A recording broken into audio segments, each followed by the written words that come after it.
Ai, espera, baixem la tele.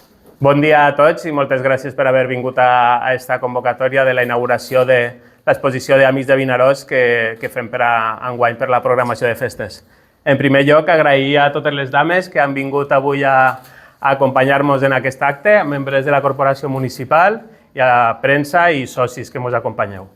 El motiu de fer aquesta exposició era un poc recordar les festes i la seva importància que tenen per a tots. És un tast de records, de sentiments de les nostres festes. I parafrasejant un poc a la mantenidora de les festes, a Pilar Nos, pel seu fabulós discurs que va fer ahir, m'ha agradat molt sentir-la la importància que li va donar no només a tota la programació que fa l'Ajuntament, sinó al teixit associatiu, a aquesta importància que té en tota la programació de les nostres festes. Entonces, nosaltres també li volem donar gràcies a totes aquestes associacions que han col·laborat cedint-nos material per a l'exposició.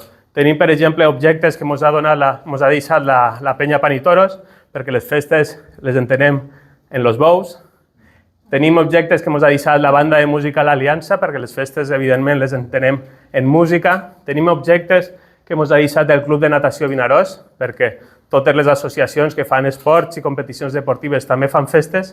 I tenim objectes que ens ha deixat el Círculo Mercantil i Cultural, perquè les festes també són verbenes, evidentment. També hi ha moltes coses que ens han deixat socis, i ahir el que més hi ha són records de dames, perquè hi ha que dir que a la casa que té la sort o en algun moment que té una dama, aquests records en aquesta família se multipliquen per 100, i aquestes festes passen ja a la història i també tenim un raconet on hem dedicat també a bandes antigues, a coses d'indumentària antiga I també a la nostra primera dama, que va ser l'any passat, Balma, doncs també ens ha deixat tot un raconet de coses. Tenim una secció on hi ha llibrets, perquè els llibrets és el que mostra tota aquesta cultura, no? Tota aquesta tradició. I res, esperem que vos agrade este petit tast i a veure si el podem repetir en altres edicions més endavant amb més material. Gràcies a tots.